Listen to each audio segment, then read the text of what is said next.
Okay,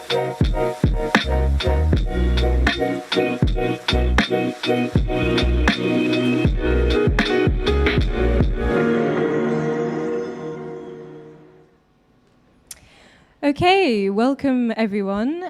Thank you so much for joining us this afternoon for this panel discussion on breaking with the past. Can mineral production build shared prosperity in the energy transition? I'm Chloe Ferrand. I'm a journalist and the editor of Clean Energy Frontier, which is a series on clean energy technology supply chains, which is published by Climate Home News. I'm delighted to be moderating today's discussion, which is part of London Climate Action Week and is hosted by the Business and Human Rights Resource Centre and Climate Home News, which is a news website covering international climate politics and the energy transition. We have an hour and a half today for this discussion and a fantastic lineup of speakers. We're really lucky to have with us today, and hopefully, we can try and start getting our teeth into this pressing question and offer different perspective and avenues for how do we get to this aspirational goal, or to this goal, to this vision of shared prosperity in the energy transition. So a quick reminder for you in the room, as you can see, we're live on YouTube and LinkedIn, hence all the mics. So thanks for bearing with us as we just adjusted some sounds. But I just wanted to have a really quick reminder of why we're here today and why we actually organize this event as part of London Climate Action Week. I think it's kind of a good place to start to say that the age of fossil fuel is being replaced by the age of electricity. And with that actually comes the age of mining, and perhaps the word mining is not so often mentioned when we talk about minerals. Mining is the industry obviously behind this extraction. So the rollout of renewable energy, infrastructure, clean energy technologies requires supplies of these minerals, lithium, cobalt, nickel, just to name a few. And it's very clear that the energy transition is driving such large demand for these minerals that more mining is going to be needed to meet these global needs, at least for now. Many countries are now scrambling to secure supplies of minerals, which also have applications not just in the energy transition, but also in modern computing and defense, which is obviously a very live conversation right now. But it's also clear that an unchecked acceleration mining cannot be the solution. The extraction and processing of minerals is often associated with environmental destruction, human rights abuses, pollution, and conflict around the world, with local communities often shouldering many of the costs and too few of the benefits. So we are now at serious risks of replicating the resource curse and extractivist policies of the past, in which we failed to distribute the benefits of extraction between producers and consumers. So, today we are seeing social conflict around mineral projects that can cause disruptions to supply chains. There's also a real risk of creating a backlash against some of these energy transition technologies. We've seen deforestation and environmental destruction in sensitive and biodiversity-rich areas around the world. And it's in everyone's interest to get this right, to ensure that responsible mining actually helps build a just and equitable energy transition. So this is what this event is going to try and tackle. And so just to leave you with some opening questions that we will be asking. So how do we rebuild trust in mineral supply chains and ensure extraction doesn't trample human rights or the environment? How do we ensure the costs and benefits of mining for the energy transition are shared equitably? And how do we make sure that millions of people in resource-rich developing countries benefit from this global rush for resources? So today we're really lucky to have, we'll start by hearing a presentation from Phil Bloomer, the Business and Human Rights Resource Centre's Executive Director. Phil will help us set the scene and present some of the findings of BHRC's latest Transition Minerals Tracker, which monitors human rights policies and practices of companies mining commodities for the energy transition. Then we'll have a panel discussion for about 45 to 50 minutes. And I just would like to introduce our panelists that are with us today. So just to my right here is Estelle Levanelli, founder and CEO of Living Sources and the commissioner for the Global Investor Commission on Mining, which is an investor-led initiative which seeks to define a vision for a socially and environmentally responsible mining sector by 2030, and also wants to define the role of finance in realizing that vision. And Estelle is also a member of the G7 Gender Equality Advisory Council. Gender Equality Advisory Council. Thank you for the G7. Next to Estelle, we have Cecilia Mattea, who's Europe's lead for the Initiative for Responsible Mining Assurance, or IRMA. IRMA is a voluntary mining standard that is governed equally by the private sector, local communities, civil society, and workers, and it offers third-party assessments of mining sites around the world. Next to Cecilia, we have Andy Mutakian, the executive director of the Indonesian NGO Satya Bumi, which is an environmental and human rights campaign organization. And Satya Bumi has done a lot of work on the impact of nickel mining in Indonesia, and especially on the island of Cabena off the coast of Sulawesi, which maybe we'll hear more about, hopefully. And then next to Andy, we have Elisa Morgera, the UN Special Rapporteur on Climate Change and Human Rights. And then finally, joining us online from Argentina is Ignacio Coniz, who's a freelance journalist. And last year, Ignacio reported a fantastic story for Climate Home News on doctors in northern Chile raising the alarm about soaring cases of severe autism in children. And these doctors were basically pointing the finger at ongoing pollution from copper mining operations. It's a really interesting story on health impacts, and really recommend having a look at Climate Home News website for it if you haven't seen it. Now, I've done a lot of talking. I'll let Phil take on the stage and set the scene for us. Phil, thank you.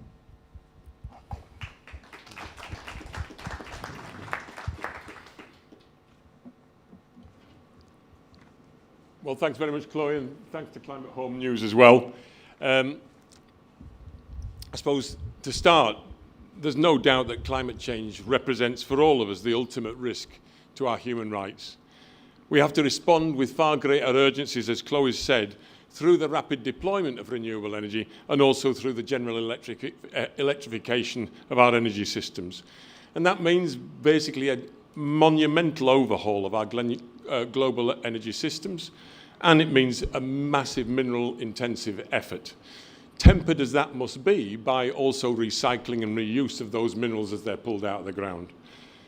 But the urgent need that there is now for these minerals cannot serve as an excuse for a new wave of extraction rooted in human rights abuse, in environmental destruction, and indeed in deepening inequalities. We have to, as the title originally said, break with the past, and that past that has squandered the trust in the transition so far. So the Business and Human Rights Resource Centre works with our partners and allies, including Andy here, and we seek to put human rights at the heart of business to deliver a just economy, climate justice, as well as end abuse. We've been tracking the impact of these transition minerals for over a decade. And we've just released our latest annual transition mineral tracker. It's a record of the publicly reported allegations of abuse for bauxite, cobalt, copper, iron ore, lithium, manganese, nickel, and zinc. And it's just the publicly reported. So indeed, it's the tip of an iceberg, as we know from all the cases that there are. And this slide is the briefest snapshot of our analysis of those grassroots allegations that we've received over the last decade and indeed in the last year in large-scale mining operations. And these allegations of abuse are prevalent, as you can see, around the world. The abuse is focused on local communities, on workers, on the environment. Of course, we have to note that indigenous peoples are 4 times more likely to be attacked. Now, that's partly because, obviously, over half of the world's known resources are found in the geologies of their territories for these transition minerals. But it's also partly through racism. because indigenous peoples are in those remote and marginalised areas, and they are deemed expendable by those in power in their search for profit. So the impact of those mining operations are, of course, many, as Chloe's just highlighted. Companies can choose to mitigate the harm, or they can basically externalise those costs and pass them on to workers and to communities. It's their choice as to which way they go.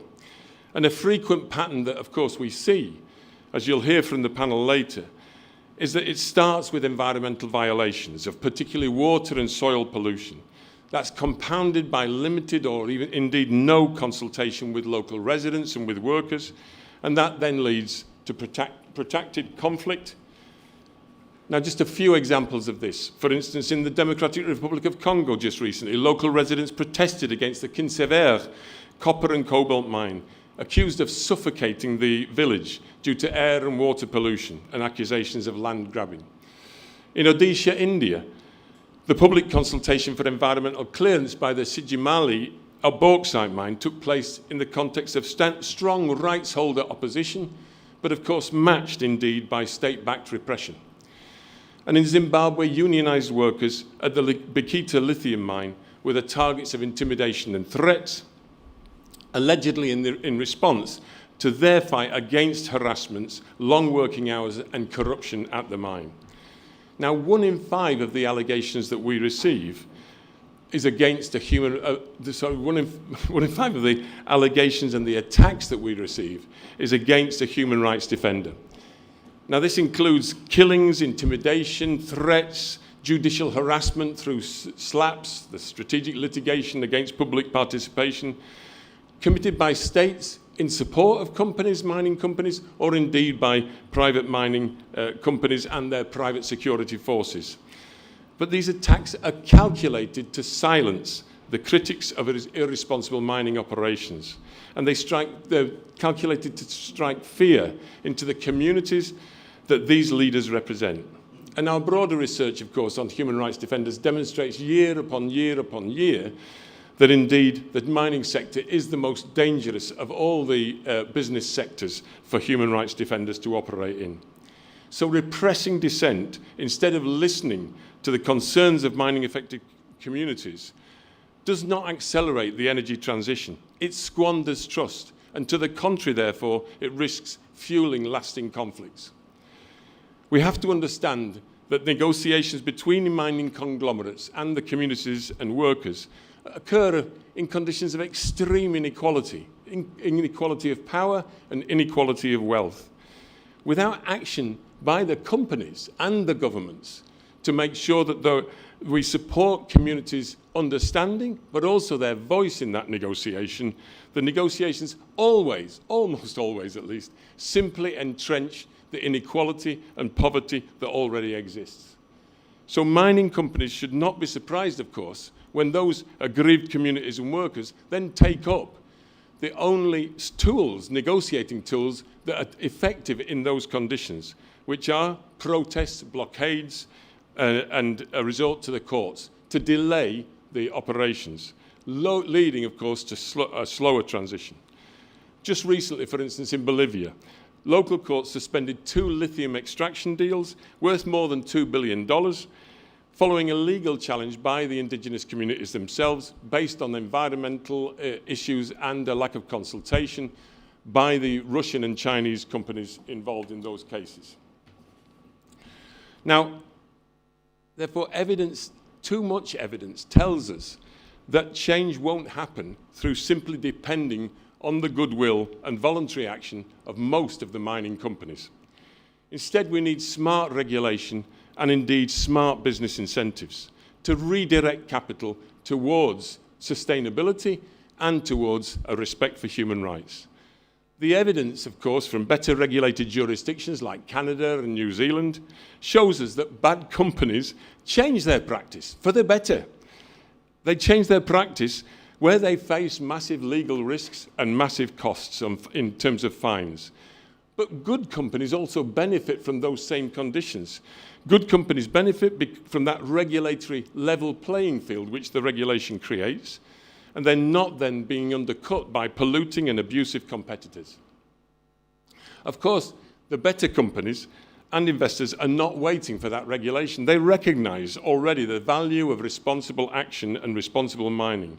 So robust multi-stakeholder initiatives play a key role in this, if and when they have a high bar for the respect for human rights and environmental rights, like the Initiative for Responsible Mining Assurance that Cecilia will speak about later.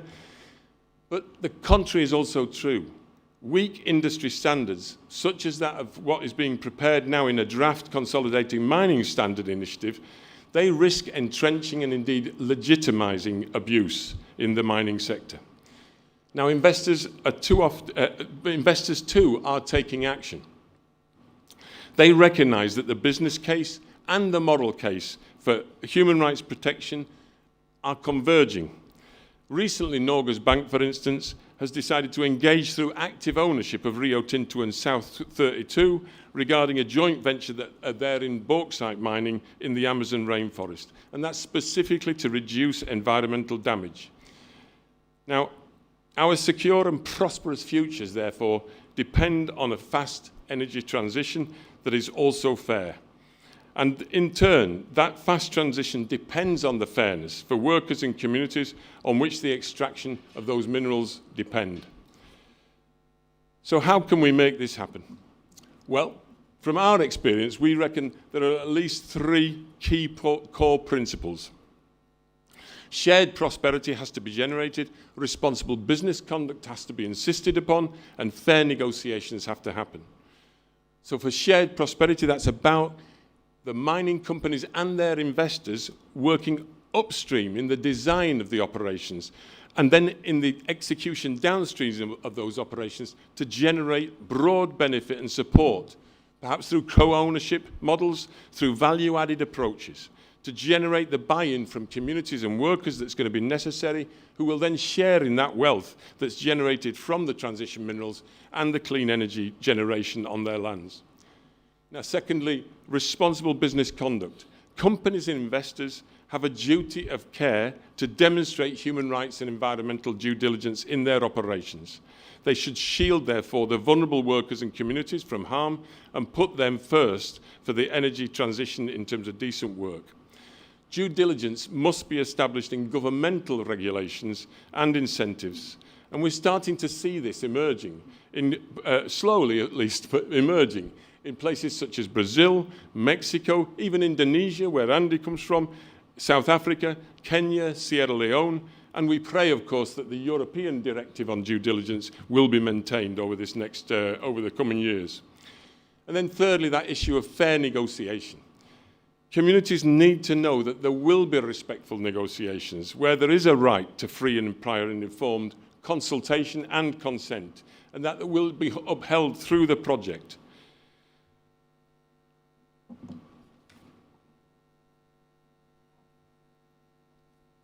Finally, just to say, rushing through to extract transition minerals without learning the lessons from the past and without addressing the inequality of power and wealth that exists in those businesses will not solve our climate crisis. To the contrary, it will slow down the transition and it will backfire upon us. There is a better way, and one that can contribute to the objectives of a just and rapid global energy transition. As the United Nations Secretary General's Critical Minerals Panel report said just at the end of last year, they underlined that human rights must be at the core of all mineral value chains. In this urgent transition, we need care and we need justice. Otherwise, public trust will be too quickly squandered and the transition will slow. So I want to leave you with just the wise words of some of our friends. Edson Krenak from Cultural Survival in Brazil, that the world needs to do better at truly listening to indigenous voices. And Annabelle Rosenberg from Climate Action Network, who said that we need a radically different approach, one that supports rather than hinders climate justice.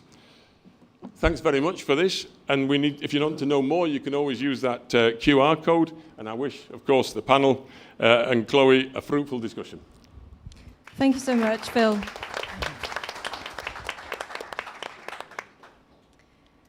Thank you so much, Phil, for setting the scene for us. I think that put things into great perspective for our conversation. So we've got now about 45-50 minutes for a panel discussion, and then I'll open it to questions from you, the audience. So if you've got any questions as we go along, make a note of it, and there'll be time at the end to answer some of your questions. But to start, I actually would like to start with Andy, if that's okay, to continue on what Phil was saying. So, Andy, you've been reporting, and your organization has been following the impacts of nickel mining in Indonesia, as I was mentioning in the introduction. Can you talk a little bit about what are the environmental and social implications of that currently in Indonesia?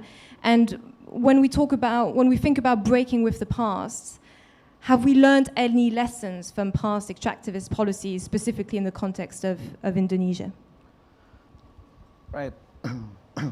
Sorry, I will be a bit slow. Yeah. So the impact of the environment and social, I will be speak on environmental, social, and also the health issues here. In Kabena, for the context for all of you, it's similar like Raja Ampat area that already campaign now. It's very popular.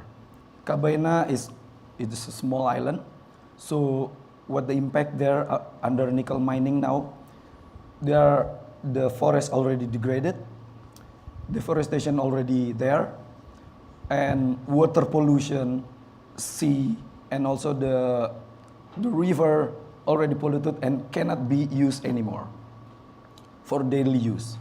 That's the problem. And other impact is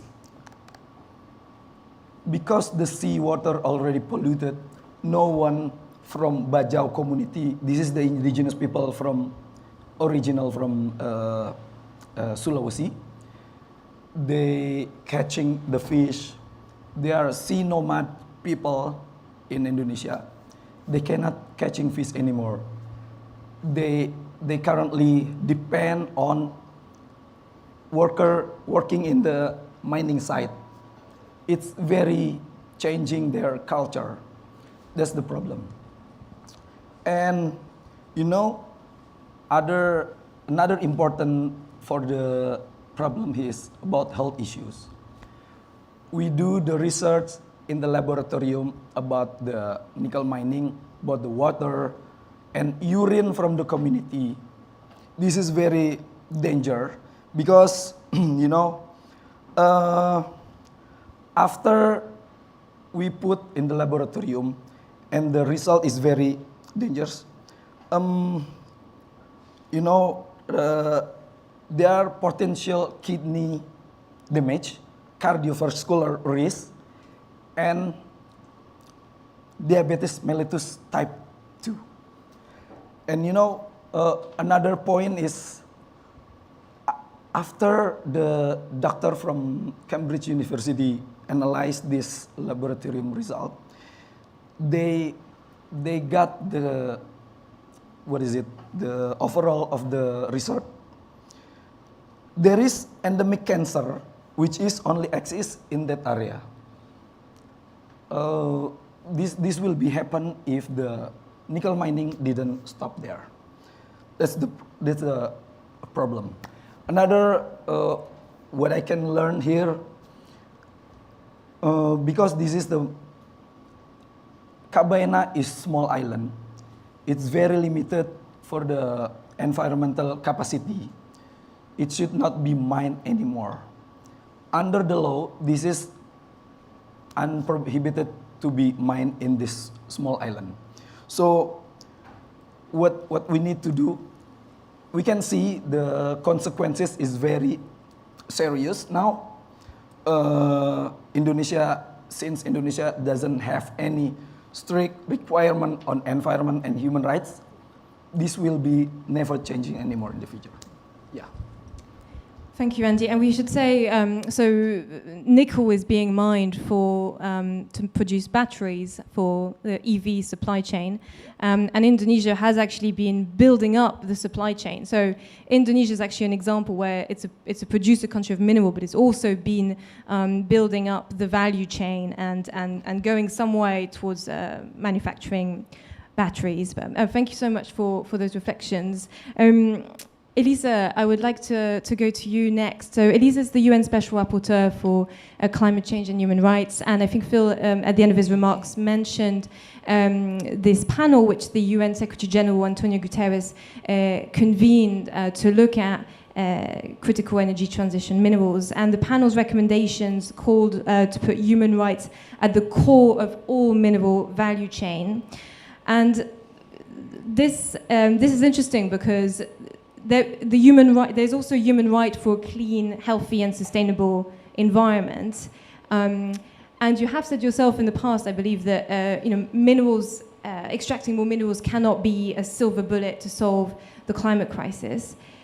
So my question is, how do we overcome what sometimes seems like this tension between the human rights of societies to ensure conditions for a safer climate, i.e. by accelerating the energy transition, but also the human rights of indigenous people and local communities that are negatively affected by mining? So how do we reconcile what appears like a tension between those different groups as human rights?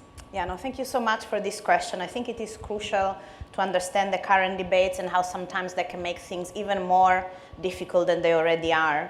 We all have a human right to a healthy environment, which includes interlinked elements of a safe climate, clean air, fresh, safe water, non-toxic environments in which to live, work, and play, and healthy biodiversity. All of them are essential for human well-being.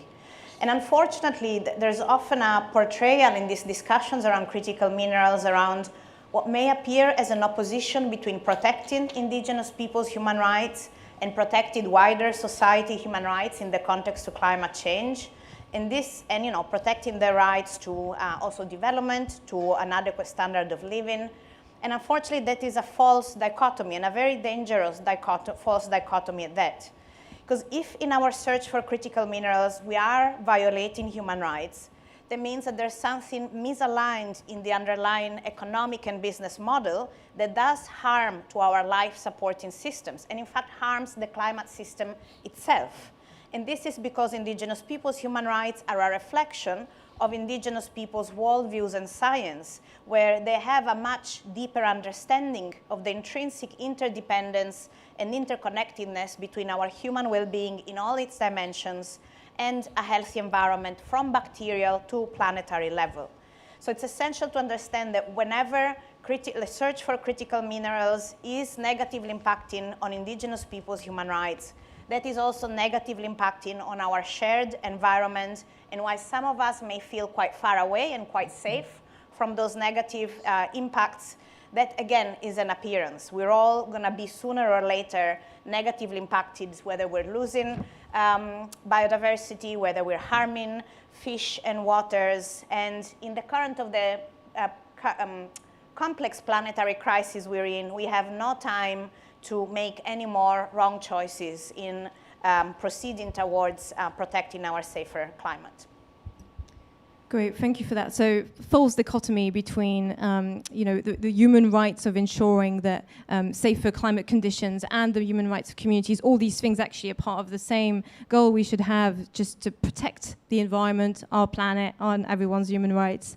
So I think that's a great basis for the rest of the conversation. I'd like to bring it to Estelle for the role of investors and finance. I think Phil mentioned, we need smart regulation and smart business incentives to be able to really move the dial on this now. So can you tell us a bit about what role can and should investors play to ensure that mining companies actually respect people's human rights and respect the planet, and should they prioritize investing in companies that are following best practice now, or is there a role of investors to be able to shape and influence the sector from within? Superb. Well, firstly, I want to thank Phil for his intervention before, because pretty much everything he said resonated very strongly with me. I think the first thing to say is that, and I've been learning this myself, I don't have an investment background. I'm a sustainability practitioner that's been working in minerals for 20 years. But thanks to the Global Investor Commission and our work with responsible investors at Levensource, I've learned a bit. Firstly, there's different categories of investors, and they have different roles in the mineral value chain. And so when you look at them as a homogeneous group, you don't actually target you don't end up working in a targeted fashion, and then your advocacy is lost. So you really must understand that they have different roles to play. And you mentioned due diligence, Phil, which of course is the very first and obvious thing that they could be doing. And along the OECD 6-step framework for responsible business conduct, there's a role for investors in pretty much every step when they're doing due diligence on whether or not they should be investing in a mining company. And there are ways of investors doing that better. So not just understanding their exposure and influence, but really the key moment is at that point of contracting. When they can choose to, that's when they can use their leverage over pushing for higher human rights performance and environmental performance by the miner. But also once that contract is in place, monitoring and staying involved. So we did due diligence on a copper cobalt mine in DRC for a battery manufacturer, and their investor was right there in the room, really keeping on top, firstly doing due diligence on us as the provider for due diligence, making sure that we were qualified, but then really challenging us and really working with us on the findings as a collaborator and partner to that battery manufacturer. And so taking that kind of partnering approach, I think, is key. Another thing an investor that we're working with is doing is they are building a mechanism for supporting access to remedy. So because they are dedicated to implementing the UNGPs, they have this mechanism that means that rights holders affected by their investments can come to them as well as through other pathways to access justice. I think another thing that investors can do is be proactive about investing in those solution providers that drive greater sustainability along minerals value chains. So this isn't just about, are you investing in a mining that's operational because perhaps you're an institutional investor that is investing in publicly listed companies. This is about venture capitalists and others that are there with all these solutions for traceability, data management, penetration of cleaner technologies, scaling new things. That stuff really struggles to get access to capital, and that's where there's a big gap, because sustainable finance goes, ooh, mining, yuck, dirty, not touching. And conventional finance goes, all this hippie stuff, not really interested. And there's a big funding gap there, and that's really holding mining back from becoming more sustainable.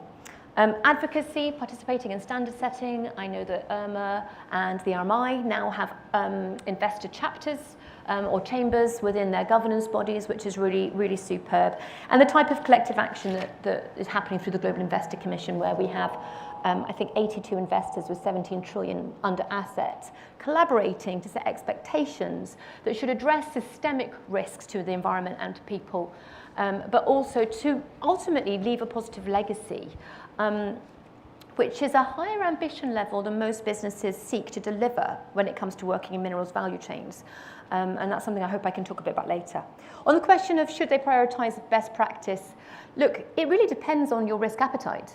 If you have a really, really low risk appetite, then you're going to have to stick with best practice. If you have a higher risk appetite, but you're not fit for the risk, you're going to have to stick with best practice. I want to see more investors. As a gender person, I don't want to say man up, forgive me, but I want to say man up. and go into the hard stuff and be part of the transformation, act as that enabling partner.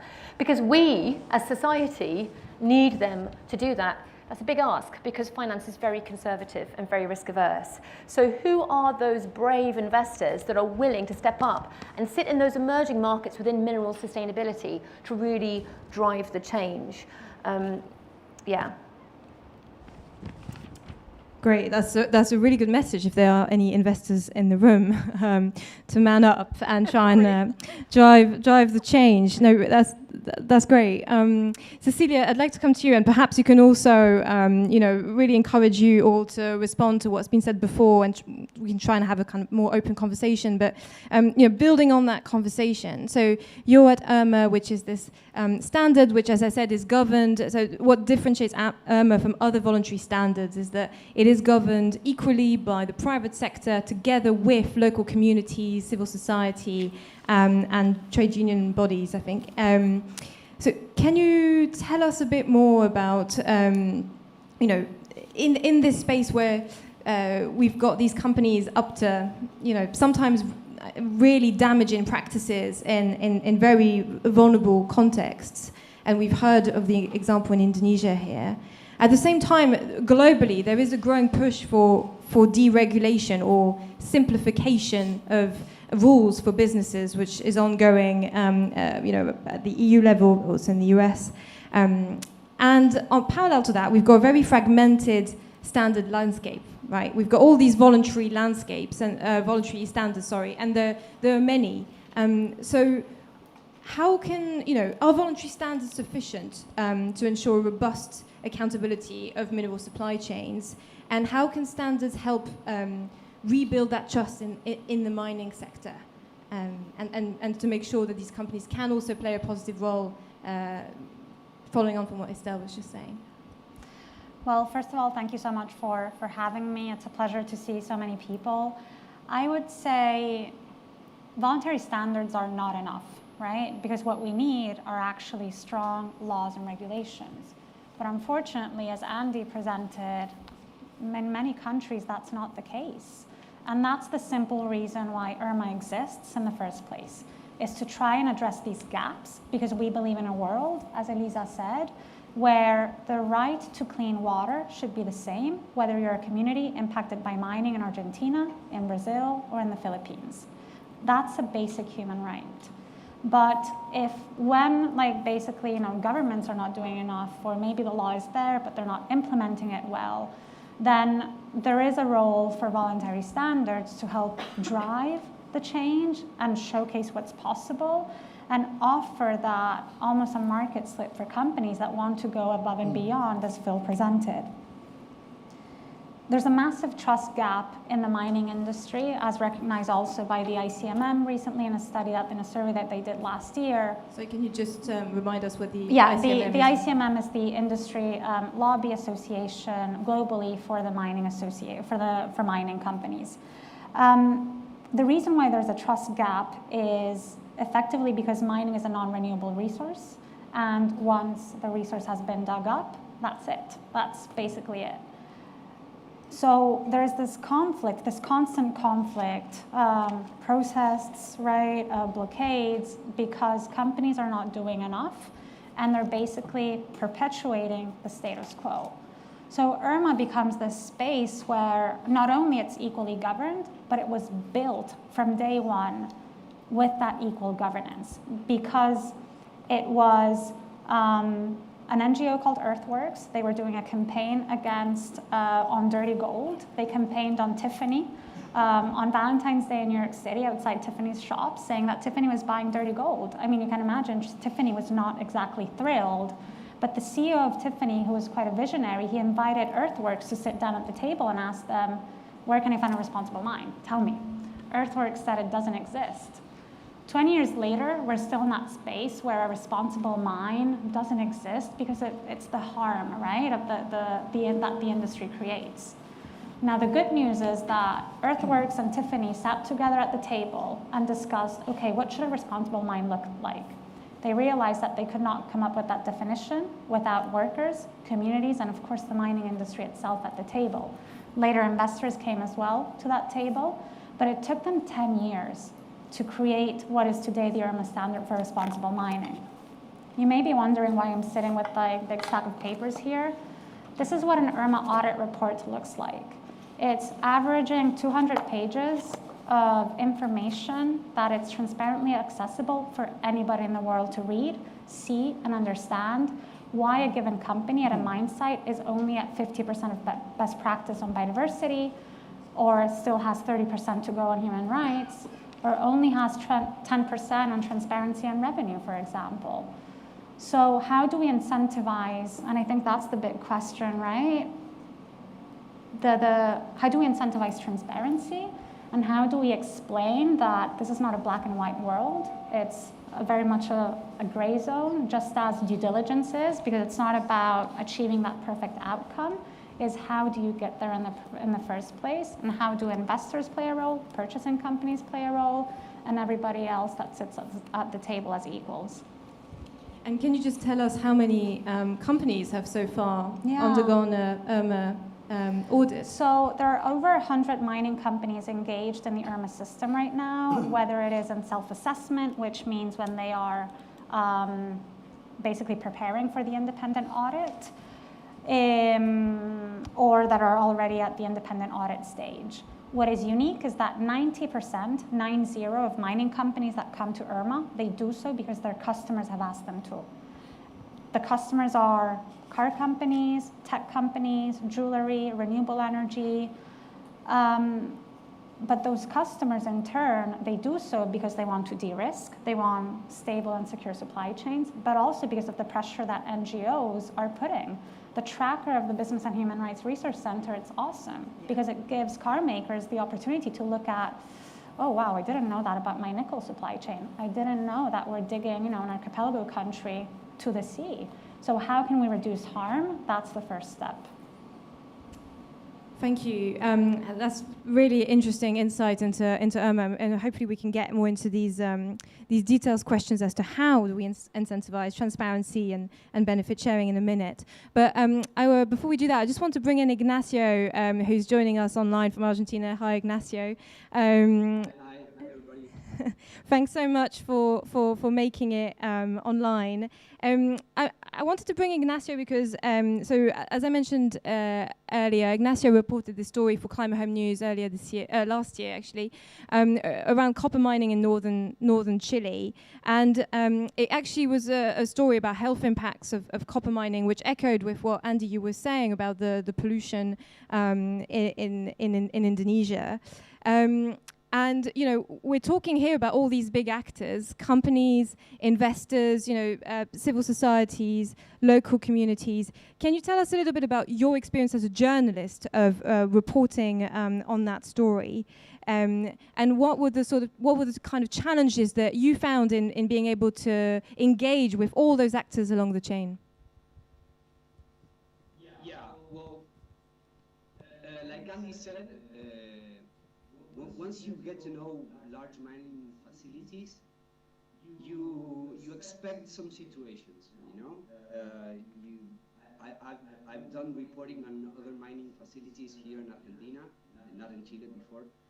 But when you see the numbers of Calama and you see that it's the world's largest copper hub, you know pretty much as a journalist what you're going to expect. And you're going to expect disease, you're going to expect pollution, and you're going to expect a lot of silencing going on between authorities and mining companies. And what I found in Calama is that situation, but probably worse, because Chile is a very dependent country of this critical mineral that is copper. In Chile, copper mining is called the Chile's salary. I don't know what percentage of Chile's GDP depends completely in copper mining. And there, the largest company is a state-owned company, it's Codelco. It's not the only company that operates. BHP also operates in the region, and other international large conglomerates also do. But the largest player is Codelco. Codelco is the largest player in the copper mining market worldwide. And being a state-owned company and the regulators being the state also, and the institutions that have to do research and science around the issues that the people are denouncing and have been denouncing for decades, it's like they're on both sides of the counter. So it's a permanent silencing going on, a permanent greenwashing from local media and many times from international media also. And yeah, that's like the greatest challenge. The authorities don't want to talk about this. Little to none research is done, especially considering the problems that the people are denouncing, and the contamination and the pollution and the death toll is pretty evident. It's hard to not see it. You have to make a big effort not to see it. And that's the big effort that authorities and mining companies and et cetera, investors do constantly. They blindfold themselves to these problems. It was particularly difficult on that story to be in touch with Codelco, wasn't it? And to be in touch with authorities. And as journalists, we were trying to, get to the other side of that story. And actually, what we were finding was a lot of closed doors, and it took a lot of pressure and the co-publication of the story in a Spanish Spanish language outlet, which would hit, a domestic audience in order for answers to become a bit more forthcoming, right? Both from the regional authority and from Codelco itself, which did respond. Yeah, and when these answers come, they're always obvious, expected, and they always say the same thing. They deflect the problem. They deflect it to a geology problem, to something we have to research more. But it's always like the same jargon and hypocrisy, because it's pretty evident to everybody around them, including local authorities like the municipality of Calama, that we have a dangerous situation. It's dangerous for life, it's dangerous for the environment, and it's dangerous as a precedent of how large mining companies operate. Copper is a key mineral. There are dozens of copper projects all around the Andes Mountains, from Argentina, Chile, Peru, etc. And the Andes Mountains are the greatest regulators of our environment. This is where our rivers are born. This is where our water comes from.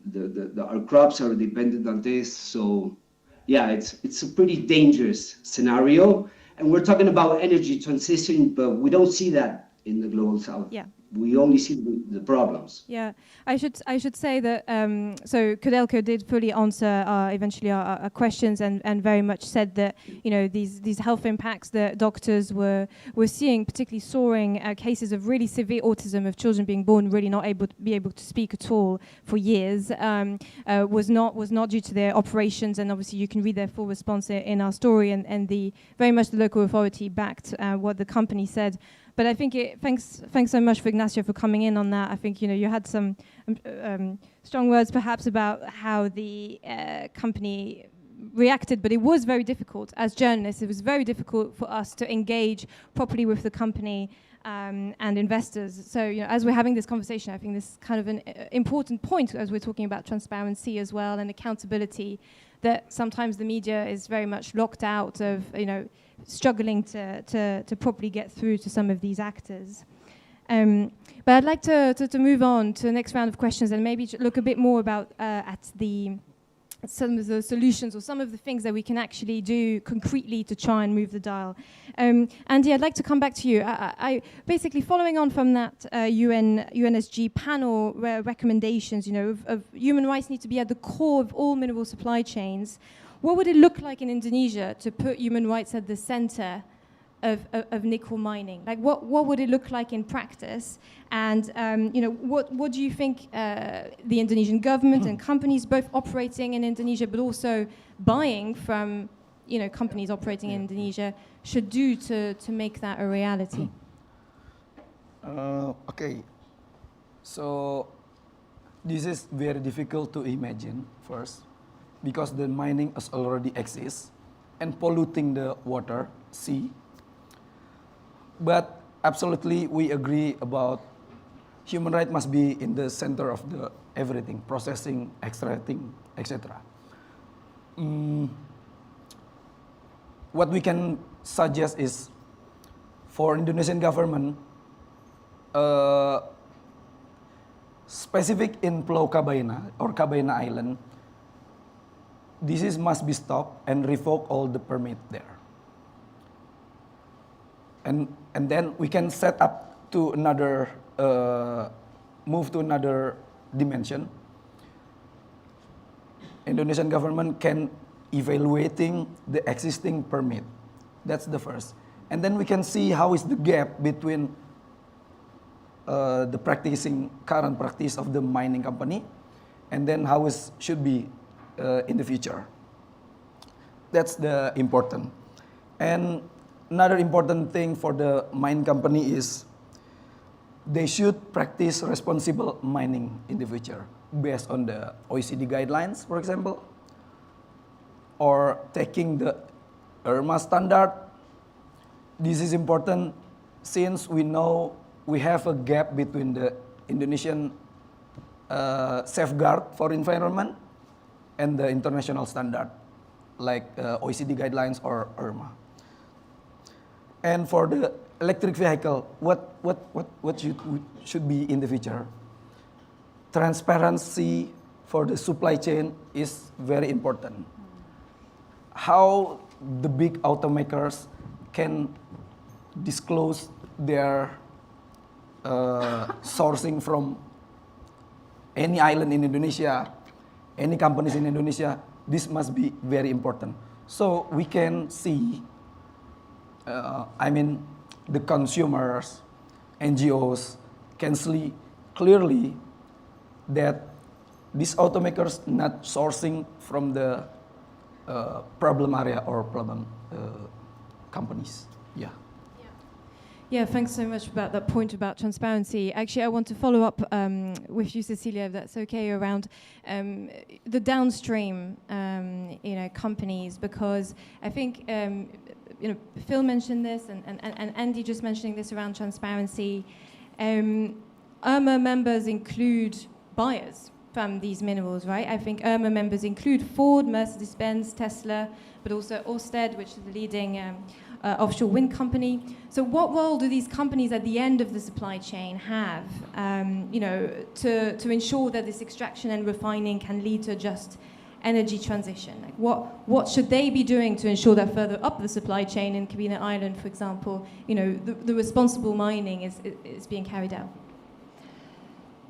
So downstream buyers have, I already shared the stat around 90%, so you can see that they have a collective power, right? Because it's not Mercedes alone asking for something, but it's Mercedes together with 9 other car makers in IRMA's membership. It's Google, Cisco, Intel, Microsoft. It's not just Ørsted, but also SSE Renewables here in the UK that are saying, we're being asked to trace our supply chains, and I'm not really sure if that specific mine on Cabo is in our supply chain. But just in case, let us collectively send a letter to, last year they sent a letter to over 200 mining companies asking them to engage in IRMA. Some said, I'm interested, let's talk. Some said, no thank you. Some never replied. But Volkswagen doesn't know if that specific mining company is in their supply chain, but the collective effort, I think it's really key here. Andy mentioned transparency. I want to add traceability. I think that's an important element. So last year we released our chain of custody standard that sets basically rules around what are companies allowed to claim or not to claim, and then how do they trace from an IRMA mine all the way to the end user. We've got 7 pilots right now ongoing, but I can give the example of Ørsted. Ørsted knows that it's sourcing nickel, and it's been able to more or less trace that likely nickel is coming from Southeast Asia. It doesn't know, though, from which mine. But now, thanks to Ørsted's efforts, thanks to automakers, 30% of Indonesia's nickel is either already assessing or has committed to assess against the IRMA standard in Indonesia. That's progress in action. 40% of the world's lithium has been assessed against the IRMA standard. That sites in Chile, in Argentina, in Australia. Now, IRMA's theory of change is not to endorse or provide validation to companies that are already at best practice, but it's to bring increased transparency against best practice to companies that want to be more transparent. And that's really important, because I think if you look at, I think Ignacio said that perfectly, if you look on the news, you'll find bad press and NGO research about any mining company in the world, whether it is around resettlement, or it's around biodiversity, or it's around waste management. So all companies have bad practices. And that's what we're trying to change, that with the audit reports, it's no longer a he said, she said conflict between NGOs and communities and mining companies or purchasers, but it's this place where they can sit down and talk about improvements. And that's also what you'll find in the audit reports at the end. I'm hoping we change it and put it at the beginning of the audit reports, but it's what are the corrective actions that companies, these mining sites, should be taking? And then that's the engagement that due diligence laws ask for of buyers to work with their suppliers on changing practices. Great, thank you, Cecilia. On traceability, that's really interesting. That these companies often don't know where their nickel or lithium is coming from, which mine is coming from. I think that's a really interesting takeaway. I want to move the conversation a little bit around demand, if that's okay. And I know this is something that, Elisa, you've spoken about before, but I actually would like to put it to Estelle first, and then we can come back to you if that's okay. But so we're talking about how do we address and move the dial on these sustainability and social impacts. But at the same time, national security is dominating the global discourse when it comes to transition minerals. We don't have time to get into the geopolitics nitty-gritty of it right now, but are investors and companies in the industry, from your experience, actually questioning demand projections? And how do we ensure that this language of urgency, quick, we need to get a lot more lithium, demand is increasing by 8, 9, 10 times, more in the next, insert date here. How do we ensure that language isn't being used to justify unchecked mining? Sure. So I think any good business person is always going to be checking the projections and sense checking them. Projections are exactly that. They're a forecast, and in an increasingly dynamic world that's in polycrisis, we can't take for granted that something that's published today based on research done 2 months ago is actually still completely valid and 100% reliable. So I think they are always going to be sense checking and looking at whether they would be more bullish or bearish relative to that particular projection for this reason or that reason. That's normal. I think we mustn't forget then in market nations' critical mineral strategies, the energy transition is only one of the driving factors that says that these minerals are critical to our economy. Digital transition, in particular, the massive growth in AI that we are all experiencing. I'm doing a ChatGPT training right now. Isn't that embarrassing? It is very real, and it's having a huge impact materially on energy demand, but also materially on minerals. So this isn't just about looking at energy transition projections, but also defense and AI too. So let's not forget that. Look, in terms of urgency, that urgency gets tempered when we do a couple of things. Firstly, we've got to talk more about demand. We've got to talk more about demand-side measures to change how we use materials. And we have to be working better to dematerialize our uses. So I'm just buying an e-bike right now. I can get a 500-watt one or a 400-watt one, but you know what? I'm going to get the 400-watt one because it's 6 kilograms lighter, which means less materials. I might have to work a bit harder, but I'm dematerializing every mile that I'm driving or cycling with that bike. And that's just me as an individual consumer, but in how we design product systems and uses of products, we've got to do more on that. And Europe's doing a lot on that, and that's very cool and exciting. Another way to temper demand is obviously, as you were saying, Phil, not tempering demand, sorry, of managing this urgency is, really building supply chain resilience by delivering trust. And local communities. And we simply can't do that if we're screwing them over. And we're unfortunately continuing to screw them over. Even the best intended mining companies are screwing people over because they bring an extractivist mindset to it.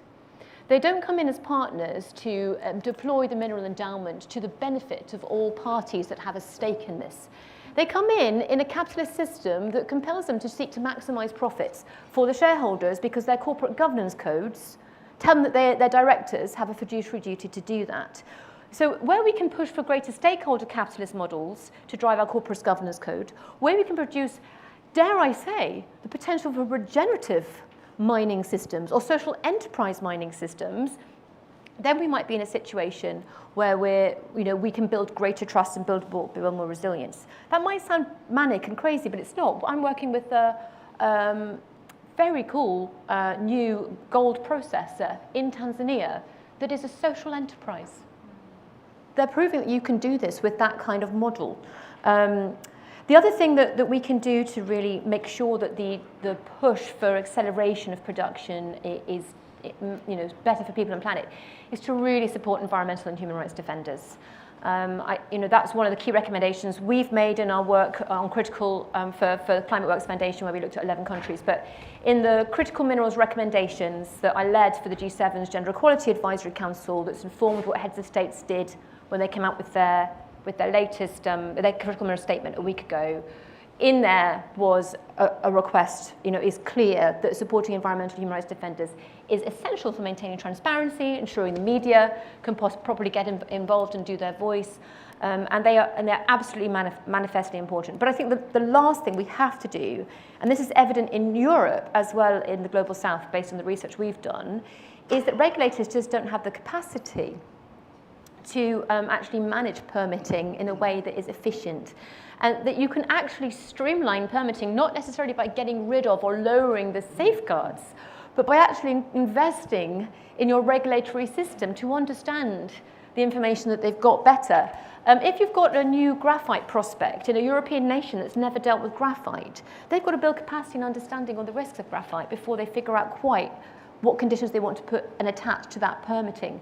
So there's just some really practical expertise and systems things that we can do to expedite permitting that aren't necessarily about trading off people and nature. And we have to take very clear commercial lenses to permitting to find those efficiencies rather than just assuming get rid of the red tape, get rid of the red tape. It's not red tape, it's actually going to help you get things through faster. I've got more ideas, but I'll stop there. Sorry. No, that's great. I think we can probably try and cover some of those as well in Q&A, hopefully. Sure. There'll be lots of interesting questions about this. But Elisa, do you mind, can you come in and perhaps build on what Estella said, maybe respond to that point about demand that I know you've made before. And also, the UN has repeatedly warned about this two-speed transition where we've got producer countries effectively losing out or being far behind in terms of the rollout of clean energy technologies. So all of these materials are being exported to consumer countries in Europe and America and others. But how do we ensure that that no one is being left behind and that these mineral and extractions are building shared prosperity? The big question. Yeah, no, thanks so much. And I think it is important. Sometimes we may think about relations among states as beyond the reach of international human rights law. We may think the international human rights law is about humans and their states. But in fact, more and more international human rights law has clarified that states have obligations to each other to make sure that they're not negatively impacting human rights in other countries. And climate change itself is very much a demonstration of how climate inaction, limitation in providing climate finance, they're all very clear and real violations of human rights in the countries who are least responsible for climate change and most affected by it. And those dynamics are at play now in the context of the search for critical minerals, and they are stacked against, I think, that continued unattended demand for meaningful and proportionate climate finance as well. But I think that there's even a deeper level of problem, and I will come to solutions as well in a minute, which is we can't just take at face value that our energy transition is effectively moving us towards a fully renewable-based economy. There are many ways in which even a transition based on renewables can still embed and lock certain countries into continued fossil fuel use.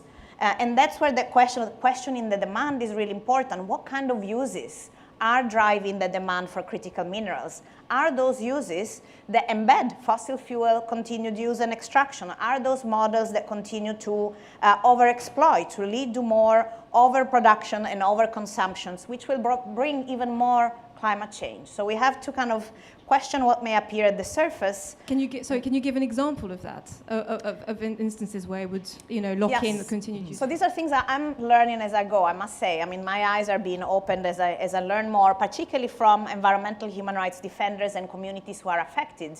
I've learned that in those sacrifice zones where we're still producing and burning fossil fuels, we now have new coal-fired power plants that are being used to recycle critical minerals from e-waste. I mean, we just can't have that. They're just inherently contradictory. I've also heard, and I'm still learning, that we're using more and more plastic in electric vehicles to make them lighter. But guess what? Plastics come from fossil fuels, and the fossil fuel industry is planning to expand fossil fuel production to produce more plastics.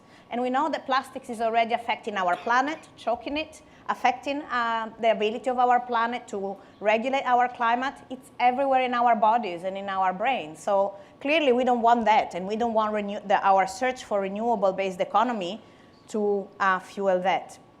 So what do we need? What do we need states to do? And this is based in human rights, and one of my favorite and less known human right, which is everyone's human right to science and to fairly and equitably benefit from scientific advancements. What we're understanding about renewables, about the role of critical minerals, we all need to benefit from it.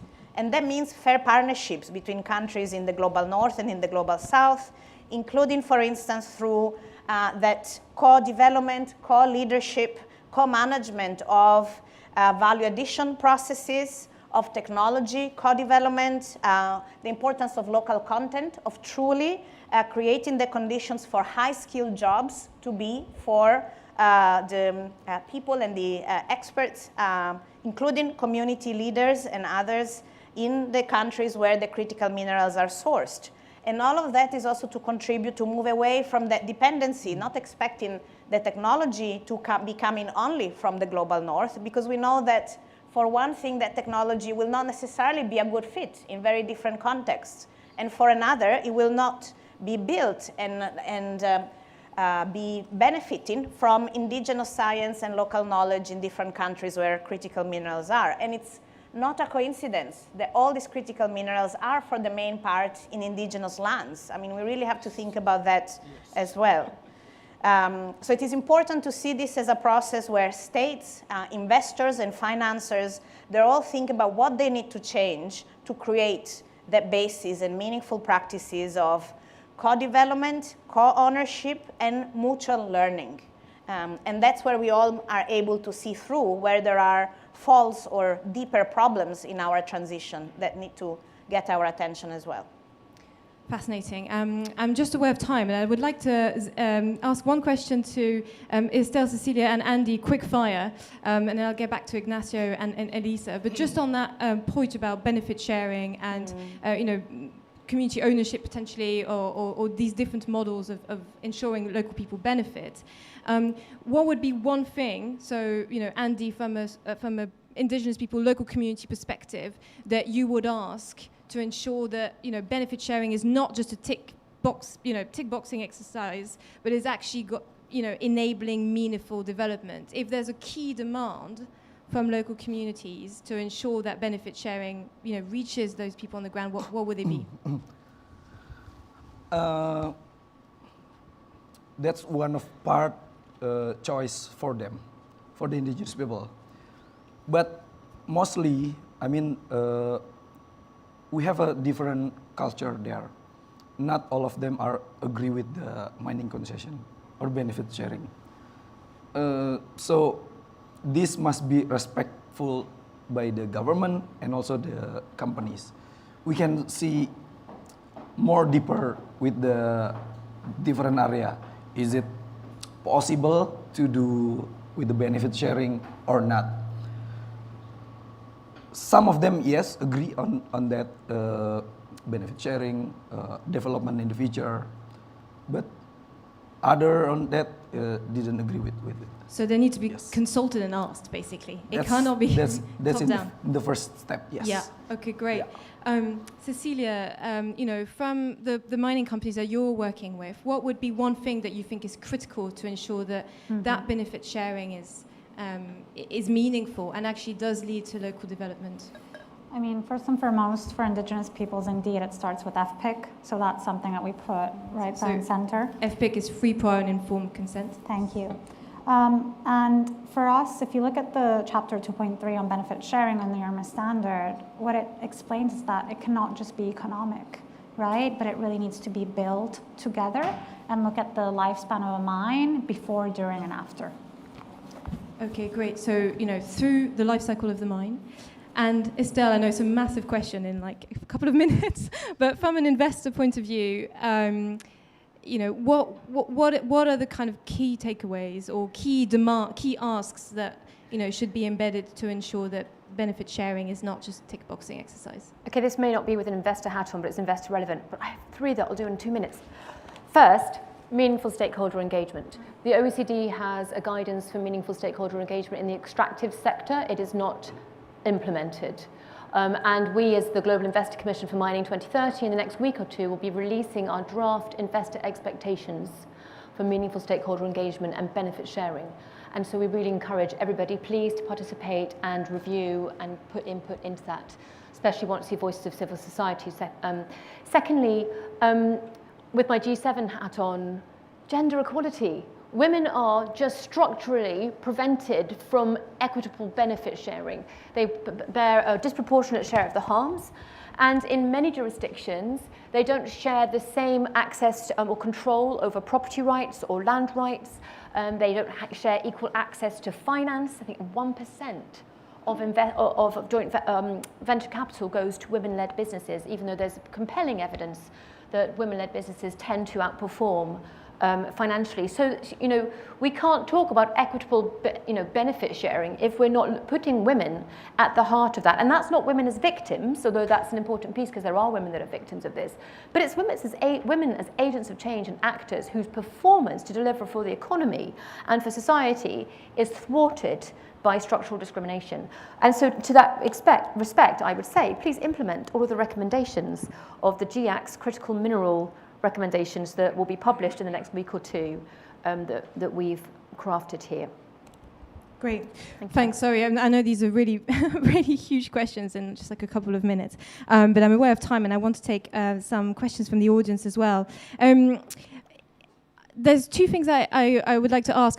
Maybe I'll start with you, Ignacio.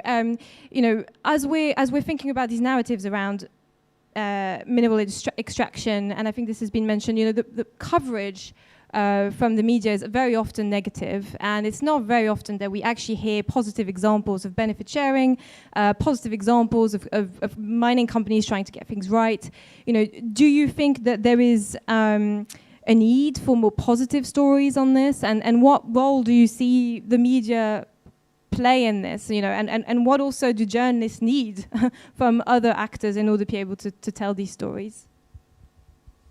Yeah, that's a great question, Chloe. I'm not sure I agree with the positioning in the question. I think mining companies do receive a great amount of positive coverage around them. This is probably more seen in local and national media in the countries where these mining companies operate.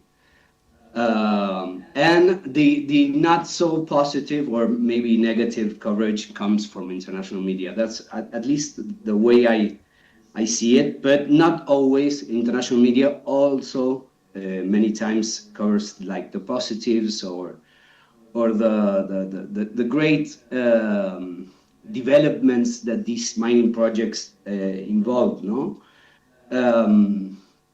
it's a challenge because mining is absolutely necessary. It's necessary in these countries for economic development. Chile wouldn't be the country it is without copper mining, and Argentina and Peru and a lot of the global south depends on natural resources extraction. That's the truth. That's how our economies are built.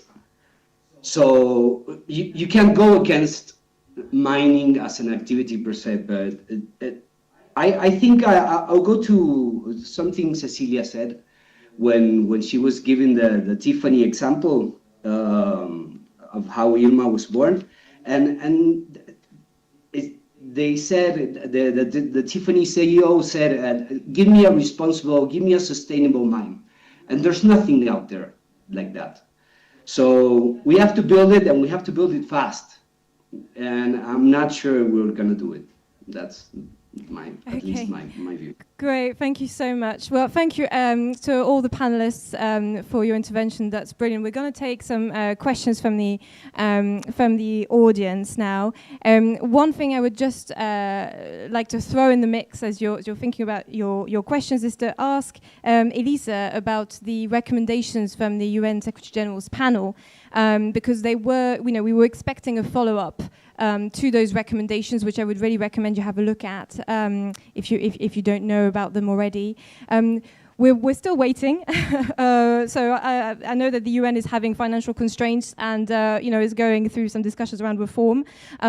But can you maybe tell us a little bit about what's going on at that level, and also what is the role of the UN in ensuring that these recommendations can be actually implemented? So that's my question to Elisa, and we'll have some questions from the audience. At the back there, you've got your hand up. Maybe we'll take a couple of questions at a time and then put them back to the panel. Hi, my name's Sagar. My interest in this has been for 10 years plus. And I find this conversation very interesting, Dede, especially when for the last 10 years I see my indigenous lands where there was forests going back to religious significance, when they're completely ripped out, soil is ripped out, 200 feet deep, soil ripped out, people displaced, women raped, children in supply chains, mining, not for fossil fuels, for every single mineral. But what I'm seeing here, what's so disturbing, what's so depressing, what's so sad, and what's so embarrassing is people are talking from the point of where the minerals are mined. Like we don't have forests going back 2,000 years in Africa or India. No. The people who are deciding what should happen in our forests should be Africans, should be Indians, should be Chinese. Stakeholder engagement. Why is it that this panel is not 110% African? We can't be talking about this issue, and in 2025, we're talking about the resources of the global south and how it's affecting those people in Congo and Niger, where those countries have decided to ceremoniously escort the French and the British at the airport to go, and we're saying this can be made sustainable. Just the question here is, it's very important. Firstly, these resources and forests is our right to be decided by Africans or Indians. Secondly, this just transition is not a just transition at all, it's a just regression. So I am really wondering, is this whole gambit to actually say how to do more sustainable, is it about really doing good for African India, or is it actually to hold a firmer, tighter grip on the privilege of the global north, of the activists who push these solutions saying, oh crap, what have we just pushed for the last 10 years? If we don't answer this, then I'm really happy to support Burkina Faso and actually make sure the British, French, and Americans are escorted at the door of the airports. Thank you. Can you tell us where you're from? Sorry. I'm from Holistic Economy. My roots are Indian and African, and I'm disgusted at these conversations today trying to justify the supply chains when it should only be decided by Africans and Indians. Thank you. Okay, I will just add to that there are other places around the world where there are these minerals, and we've got some representation of that today. 60% is in Africa. Most of it in Congo. Thank you.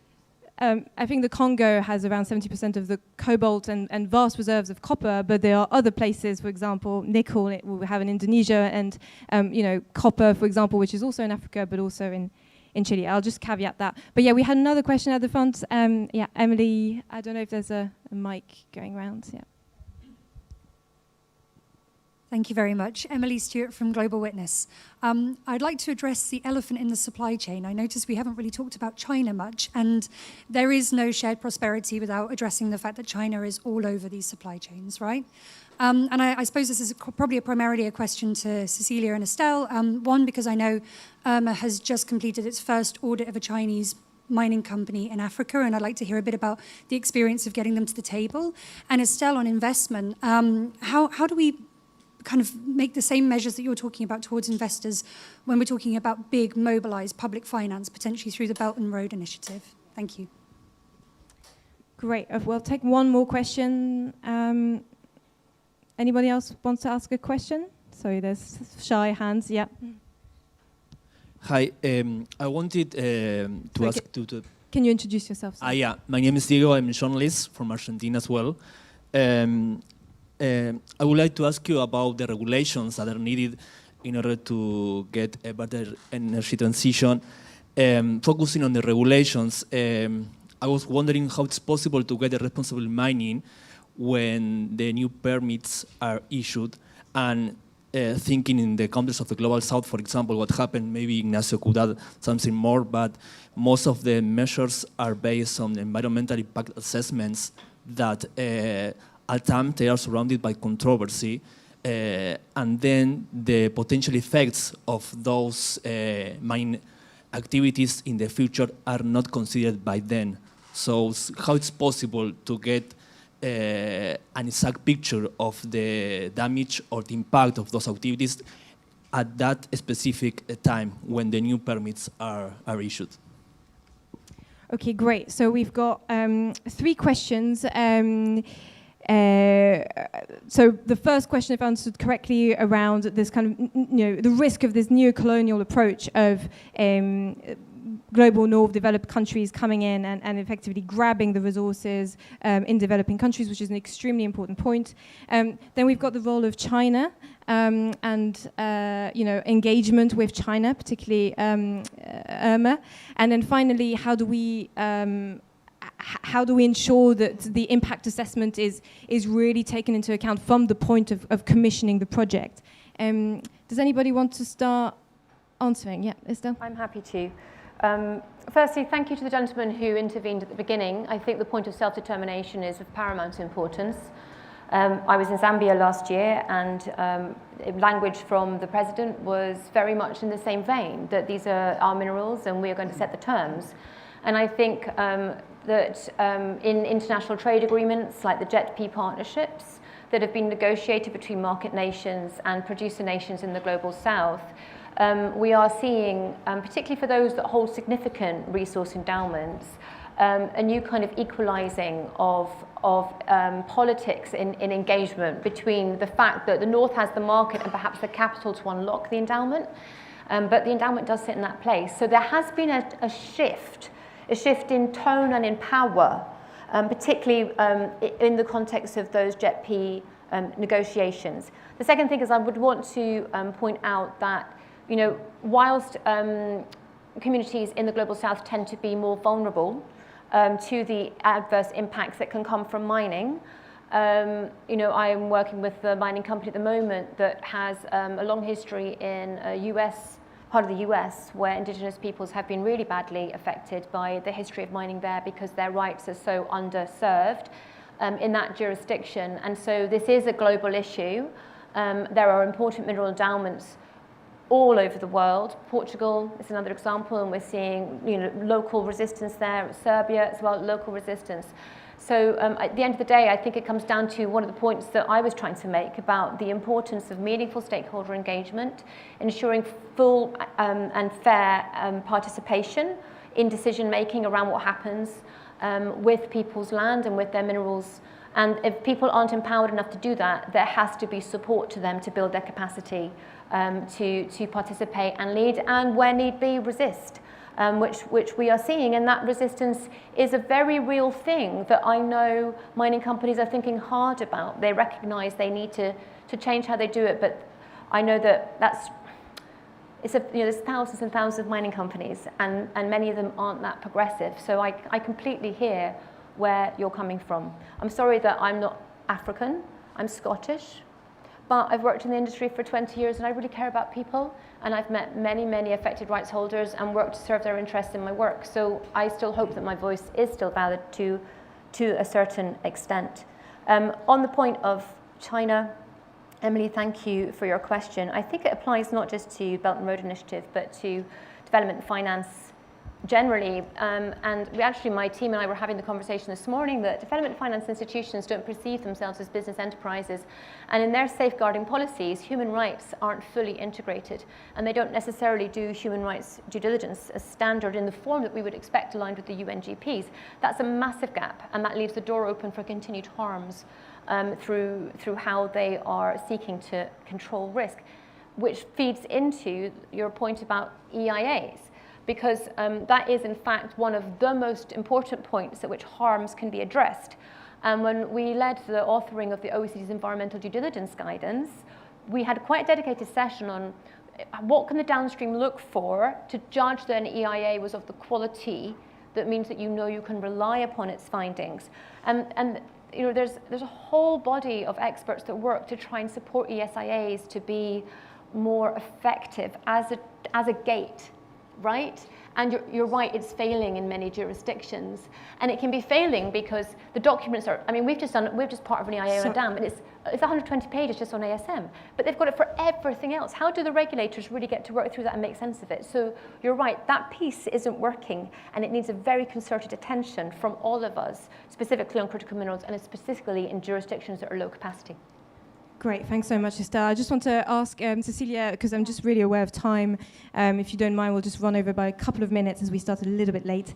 The role of China, and Irma has, is doing the first, accepting the first audit of this Chinese company. This Chinese company is putting itself up for an audit. Can you talk a little bit about engagement with Chinese actors? Sure. So let me talk about the first audit in the DRC. It's an exciting moment, yes, because it's the first audit in the DRC, first cobalt, copper, and first Chinese company. So it's a pretty big deal. It's a mine that around this mine there are 400,000 people, 118 communities, and 17,000 workers. I've reached out to many of you in the room and online to please engage with the auditors early on with your amazing research, with your contacts from communities. My colleague Davidza is here. Davidza, if you can reach, she's our Africa lead. So, and would be happy to talk more about our work in the continent. And, you know, I think China, we cannot ignore it. I agree with what Emily just said. I'm always fascinated by how a couple of the mine sites that have engaged in Irma so far are majority owned by Chinese groups and are minority owned by one is a French mining company and another one is an American mining company.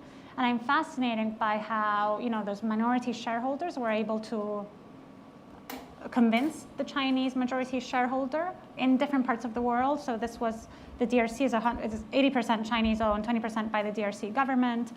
But again, what I do want to stress is it's about bringing better practices and increased transparency and just bringing some sort of truth out there. And I think that's really important. And I want to tie it to the question on EIAs. I'll be very brief, sorry.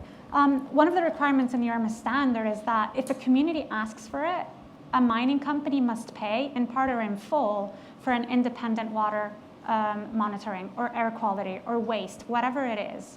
So yes, sometimes EIAs are flawed from the start. So how do you empower communities? And what is 5, 10K for a mining company for a community to hire a PhD student? And that's really the change that we're seeking to bring here. Thank you. Yeah. Elisa, do you want to respond to any of the questions? Yeah, maybe, first of all, I think that there's a lot that we can and must do while, the UN panel and follow-up process takes place. And that's a role for UN agencies, for international financial institutions, but also for state, for business, and I'll say researchers as well, linked to the question about EIA. And this is that those breaches of human rights that we're seeing in critical minerals, we've seen time and again in many other forms of extractive. It's not new. It's the same, unfortunately, textbook that we've seen in logging, we've seen in other extractive activities, and in many also neo-colonial processes. So at the very minimum, we all need to be fully aware and document even more everything that we know goes wrong. And that includes how we do tick box, all the way in which we do tick box consultations, all the way in which we don't provide sufficient and accessible information, all the way benefit sharing is misused to divide communities and to deprive them of their rights, and including questions of elite capture within communities and women being left behind in benefit sharing. We know all of that, but I think sharing the details of all the things that go wrong is essential to at least not repeat mistakes that are preventable. And the burden needs to be on us, not on the communities who've already in some cases experienced generations of the same kind of violations. I think the other point is that at the EIA, it's almost too late. It's not too late, but it's already where communities are in a very hard place, where a lot of assumptions, a lot of expectations are in place. And it's very difficult to open up a broader conversation about for whose benefit are we doing this? Is there a whole other way to do this? And to me, that means, first of all, that we need to embed all this understanding at the level of strategic environmental assessment of proposed plans, programs, policies, legislation. But even earlier on, we need to be more proactive and have the academic community, any other trustworthy, good faith partners, including civil society, working with indigenous peoples, working with other communities, and co-developing and supporting their own leadership so that they can already be an interlocutor much earlier on in the chain of decision making and set the frame, set the parameters for that conversation much differently. Yeah, great. I think that was really a thorough answer. Andy, do you want final word? Do you want to address any of the points or no? Okay. Okay, well, sorry, we've run out of time. This is a huge topic, and there would be a lot more to say about the role of China. I think there's been lots of other events this week on critical minerals where this is being partly discussed, so I'll refer you back to those. But thank you so much to all our panelists. I think we've had a fantastic discussion today, and really touched on loads of different points, from transparency, traceability, environmental impact assessment, demand, the audits. So thank you to all our panelists. Thank you so much for all of you for joining us today and online. And we hope to stay in touch with you. And thanks for coming today.